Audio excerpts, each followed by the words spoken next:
conseils sur l'habitat avec Mon Logis, numéro 1 de la location immobilière dans l'Aube.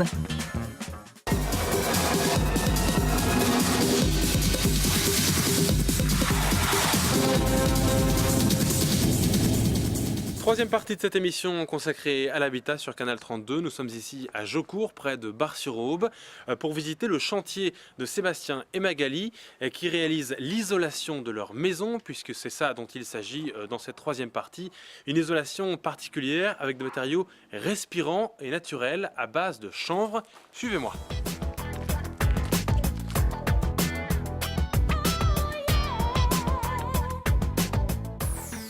Alors avec nous Magali et Sébastien Gasse, merci de nous recevoir ici dans votre maison à Jaucourt. Et ce qu'il y a comme particularité, c'est que vous isolez cette maison avec des matériaux naturels, de chanvre. Magali, peut-être pourquoi ce choix des matériaux naturels et pas tout simplement du béton, du placo On a commencé par rénover une première maison où on avait déjà mis du chanvre. C'était par une question d'éthique, on va dire. On a choisi les matériaux naturels pour ça. Et aussi parce que dans des maisons anciennes, c'est mieux de mettre des matériaux respirants.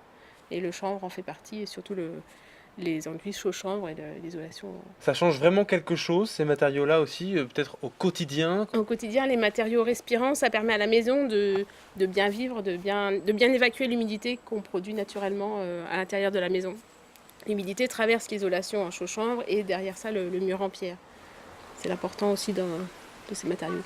Est-ce que la technique pour isoler un bâtiment comme celui-ci est très différente? Comment vous avez appris à bien isoler une telle maison? Tout ce qu'il faut savoir, comment vous vous êtes fait conseiller? C'est le vendeur de chaux qui nous a beaucoup conseillé. Et puis après, on a fait nos essais, tout simplement. On a fait quelques essais dans un coin de notre maison actuelle. Et des recherches sur Internet. Des recherches sur Internet, et puis des lectures. J'ai été faire un stage aussi, c'était théorique, mais par rapport avec un professionnel, un spécialiste de l'isolation naturelle et des maisons bioclimatiques. Ça veut dire qu'on ne peut pas se lancer forcément tout seul dans un chantier comme celui-ci sans rien connaître. Il faut être un peu... Tout seul, oui, après il faut bien se renseigner. On peut faire des erreurs, hein. Il faut faire attention parce que comme c'est des matériaux vivants et naturels, faut pas faire n'importe quoi, hein. Faut pas que le chanvre se mette à pourrir parce qu'on a mal mis en œuvre certaines choses, mais bon, normalement, il n'y a pas de souci. Quand on parle isolation, il faut commencer par quoi? Est-ce que c'est important d'avoir un toit bien isolé, un sol ou des cloisons? Qu'est-ce qui, selon vous, est essentiel? Nous, on a pris la maison dans son ensemble, en fait. L'idée, c'était justement de ne pas isoler que le toit ou que les murs ou de faire attention uniquement aux fenêtres. C'était vraiment toute la maison dans son ensemble qui a été réfléchie comme ça. Donc on a choisi d'isoler le plafond, le sommet par de la paille et les murs par du chanvre et d'ajouter la serre bioclimatique qui aide, pas à l'isolation, mais au moins au réchauffage de la maison. Donc une isolation globale, vraiment une pensée globale. Et puis pour moi le plus important, c'est pour une isolation d'une maison, c'est les ponts thermiques, hein.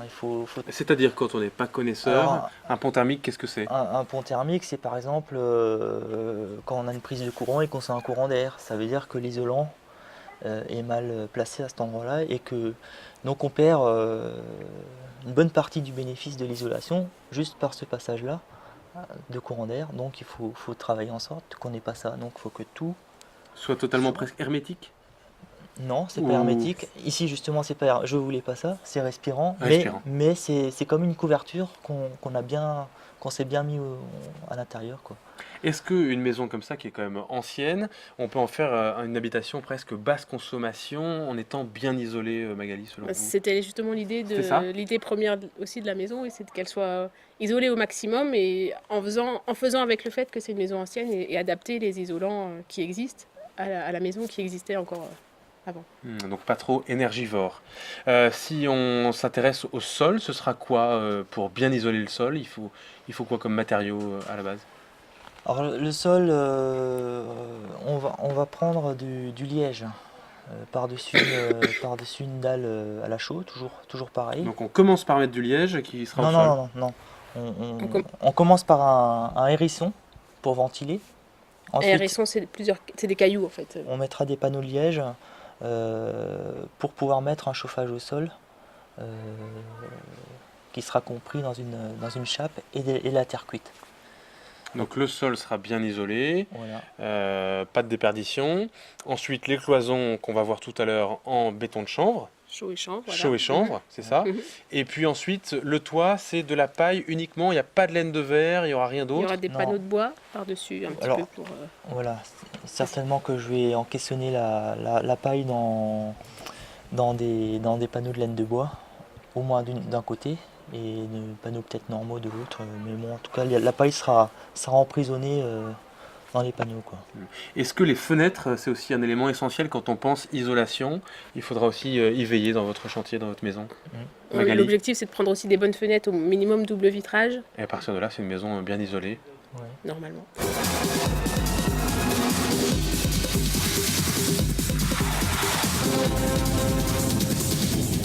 Et vous pensez que c'est une sorte de modèle pour l'avenir, ce genre de méthode qui peut être utilisée? C'est pas si compliqué que ça, d'isoler sa maison avec des matériaux respirants ou naturels?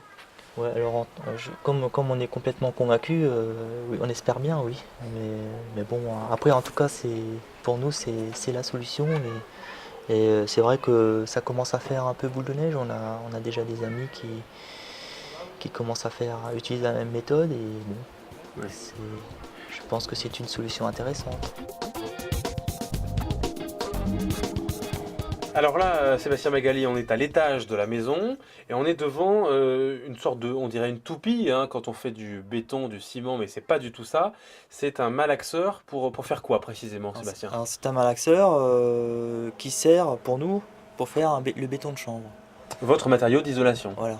Alors comment on fait? C'est une grosse marmite, hein, et Oui. les ingrédients c'est quoi? Alors les ingrédients, c'est du chanvre, de la chaux et de l'eau. Pour avoir une idée du temps que ça demande d'isoler différemment, est-ce que c'est plus long que le béton ou comment ça se travaille cette matière-là? En temps passé, il faut, je sais pas, une grosse journée à deux pour faire une cloison. Alors une fois que vous avez mis en place votre malaxeur, tout ça va tourner et puis vous versez ça dans des seaux.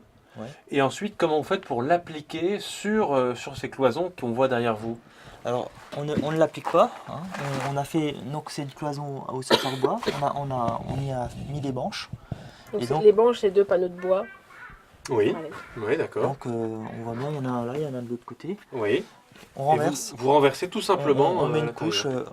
et puis on tasse un petit peu avec un petit Un morceau de pilon en bois, bois, ou un voilà. petit pilon en bois.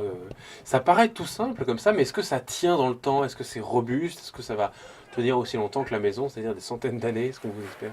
Oh, oui. Normalement, il n'y a pas de raison. Il n'y a pas de raison? C'est le principe des maisons à colombage qui sont plutôt avec de la terre et de la paille, mais là, on a de la chaux et du chanvre.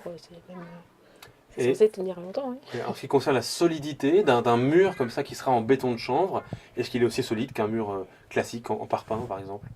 Comme il y aura parpaing, alors Ouais. c'est sûr, si on prend une masse, peut-être qu'il se cassera avant, mais autrement. En tout cas, je suis persuadé que c'est plus solide qu'un mur en placo, par exemple. Ouais. Une cloison en placo. Quand on parle d'isolation, on parle aussi d'isolation phonique. Est-ce que ça préserve bien du bruit, une cloison comme celle-ci? Oui, alors ça, c'est une des. C'est vérifié ça, ouais. Oui, c'est une des grandes qualités du chou-chanvre, c'est que c'est un des meilleurs isolants phoniques, hein. Ah, vous écoutez, ça n'a que des qualités. Et on parle maintenant du prix. Est-ce que c'est plus cher que l'isolation classique, Monrail, Malaine de roche ou Malaine de verre et Montplaco? Est-ce que c'est beaucoup plus cher ou pas? Alors là, Sébastien a fait le calcul du j'ai- prix de revient. il y a pas j'ai longtemps, fait le mais- prix mais je ne sais pas le prix classique en fait. On se pose pas la question, on voulait faire ça, on l'a fait.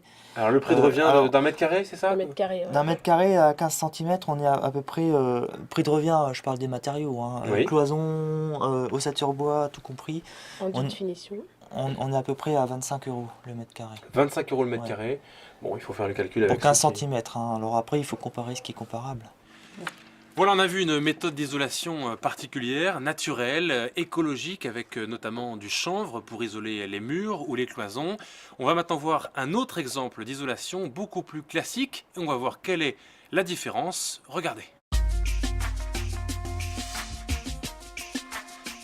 cette maison est particulièrement innovante. Elle a été dessinée par un architecte local et troyen qui s'appelle Michael Rousseau.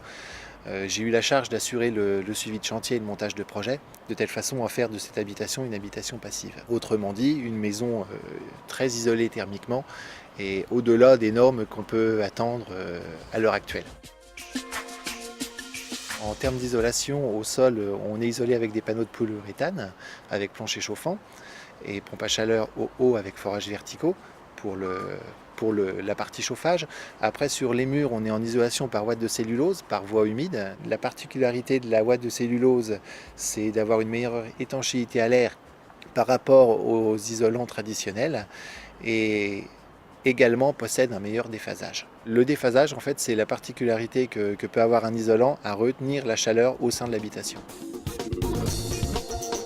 En toiture, c'était un petit peu différent puisque la maison est relativement contemporaine. Donc vous avez une partie en toiture photovoltaïque et une partie en toiture terrasse. La toiture terrasse a été traitée donc avec un isolant laine de roche, de telle façon à avoir une isolation tant thermique qu'acoustique. Concernant le toit en pente qui est constitué de panneaux photovoltaïques, on a procédé un petit peu différemment au sens où ce sont des caissons avec au sein de ces caissons de la ouate de cellulose. Et sur ces caissons, on a rajouté des panneaux de fibres de bois de type Pavaterm qui permettaient justement d'être très bon vis-à-vis de la résistance au feu et en plus permet le confort d'été plus qu'un isolant traditionnel. Forcément, on a un coût supérieur à une maison traditionnelle. Par contre, en revanche, ça vaut le coup sur tout ce qui est retour sur investissement, au sens où tous ces éléments-là qui en effet sont des surcoûts, on ne va pas consommer, on ne va pas forcément investir énormément pour avoir son eau chaude sanitaire, son chauffage. Donc là-dessus, c'est là-dessus qu'on se retrouve par des charges mensuelles bien plus faibles qu'une maison traditionnelle.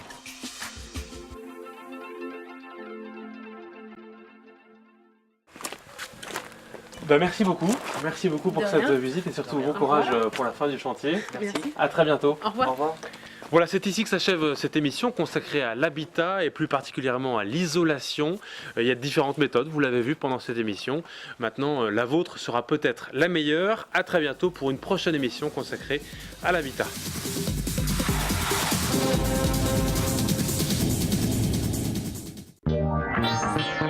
Monlogis investit et rénove pour vous au cœur de Troyes et de l'agglomération des résidences et bâtiments de caractère.